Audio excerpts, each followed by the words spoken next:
టాలీవుడ్‌లో ఒక పక్క 'హనుమాన్' సినిమా చరిత్ర సృష్టిస్తూ వెళ్తుంటే, దూసుకొని దంచుకుంటూ వెళ్తుంటే, ఇంకో పక్క అయోధ్య రామ మందిరం గురించి అంతా కూడా చర్చ.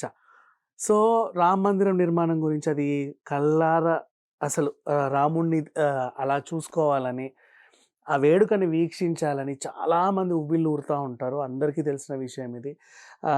అయితే కొంచెం లిమిటెడ్‌గానే ఉన్నాయండ్ ఆ వీఐపీ పాస్‌లవేవో ఉన్నాయి. కొంతమందికి ఆహ్వానాలు అందాయి. ఇట్లా పెట్టారు వీళ్ళు యాక్చువల్‌గా చెప్పాలి అంటే.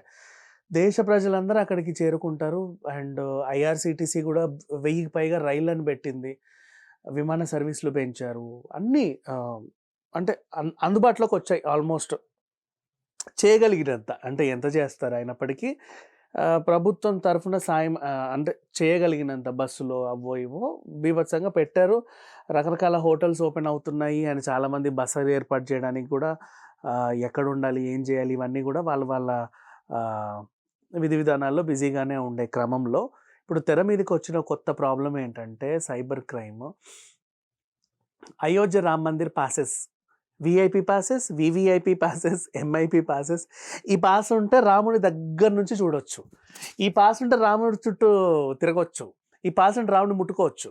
ఈ పాస్ ఉంటే అసలు జస్ట్ ఇక్కడ నుంచి అట్లా చూసుకుంటూ వెళ్ళొచ్చు. ఈ పాస్ ఉంటే మీకు ఉచితంగా ప్రసాదం ఇస్తారు. ఈ పాస్ ఉంటే రాముడి మెడలో వేసిన దండ మీకు ఇస్తారు. ఇలాంటివి చెప్పుకుంటా సైబర్ క్రైమ్ అనేవి ఉంటున్నాయి. అంటే చాలా సైట్‌లలో చూడండి. ఈ విషయం ఆ నోట, ఈ నోట పడి పోలీసులకు చేరితే ఇప్పుడు కొంచెం చర్యలు తీసుకుంటున్నారు. మీకెవరికైనా వాట్సాప్‌లో కానీ, లేకపోతే మెసేజ్ రూపంలో కానీ, లేకపోతే ఏదన్నా లింక్ ఏదైనా వెబ్‌సైట్‌లో అలా రావడం కానీ దయచేసి క్లిక్ చేయకండి. దానివల్ల మీకేం అంటే వీక్‌నెస్ మీద దెబ్బ కొడుతున్నారు అంతే కదా! ఇప్పుడు అందరికీ చూడాలని ఉంటది. అయోధ్య రామ మందిరాన్ని అది. అండ్ ఇంకొంతమంది మళ్ళీ మర్చిపోయా. ఆ 22వ తారీఖు కూడా రామ్ మందిర్ ప్రారంభోత్సవం లైవ్ అని కూడా లింకులు ఇస్తారు. నొక్కొద్దు. అఫీషియల్ గవర్నమెంట్ ఛానెల్స్ మనకి ఉన్నాయి కదా! సోర్స్ చాలా ఉంటది యూట్యూబ్‌లలో.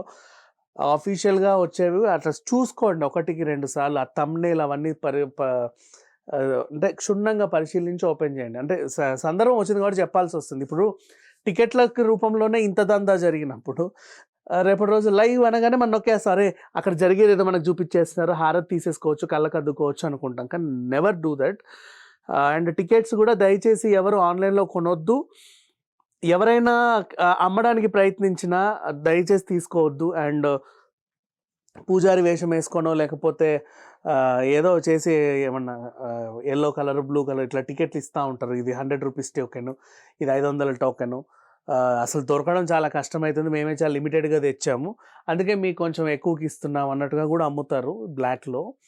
దయచేసి కొనకండి. అండ్ వెళ్ళాలనుకున్న వాళ్ళు అక్కడి దాకా వెళ్ళి రండి. మీరు అక్కడి దాకా వెళ్ళి దర్శనం కాకుండా రిటర్న్ వచ్చినా పర్వాలేదు. ఎందుకంటే కనీసం వెళ్ళొచ్చామన్న తృప్తన్నా మిగులుద్ది. అయోధ్య గడ్డపై కాలు మోపాము అని. ఆ మాత్రం తృప్తన్నా మిగులుతది. కానీ ఆన్‌లైన్‌లో మీరు టికెట్లు కొంటే గనక నిజంగా అక్కడి దాకా ఎళ్లి బాధపడతారు. అనవసరంగా మళ్ళీ అది ఏం ఉండవు వేస్ట్. మళ్ళీ అక్కడికెళ్ళినా కూడా ఏదో తీసుకోవాల్సి ఉంటది. సో, ఆన్‌లైన్‌లో జరిగే సైబర్ నేరగాళ్ళు మాత్రం ఇప్పుడు ప్రెజెంట్ దృష్టంతా కూడా అయోధ్య టికెట్ల మీద ఉంది. ఎక్కడ ఎవడైనా సరే Ayodhya ticket, VIP ticket, MIP ticket అని ఇస్తే దయచేసి తీసుకోకండి. అండ్ ఒకటికి 2 సార్లు ఆలోచన నిజంగా ఏదన్నా గవర్నమెంట్ సైట్స్, అఫీషియల్ సైట్స్ ఏమైనా ఉంటే అక్కడి నుంచి మీకేమైనా పాసిబిలిటీ ఉంటే తీసుకోండి. లేదా ఈ సేవ, మీ సేవలకెళ్ళండి. వాళ్ళని అడగండి చెప్తారు. ఈ సేవ ఉంది మీకు అందుకే. మాకు ఇట్లా అయోధ్య టికెట్లు దొరుకుతాయా అని అడగండి. ఉంటే ఉన్నాయని ఇస్తారు. లేవంటే లేవండి. అలాంటివి ఇక్కడ దొరకవు. పలానా చోట దొరుకుతాయి. పలానా సైట్‌లో దొరుకుతాయని వాళ్ళు నీట్‌గా గైడ్ చేస్తారు. అంతే. అండ్ ఈవెన్ చాలామంది రామాలయాలకెళ్తుంటారు. ఎళ్లి అక్కడ కూర్చుంటున్నారు. నకిలీ పూజారి వేషంలో కూడా జనాలొచ్చి మీకు టికెట్లంట కడతారు. అక్కడికెళ్ళండి. ఇగో ఇదే టికెట్టు అని. దయచేసి వెళ్ళొద్దు. మోసపోవద్దు. అంతే. Thank you so much.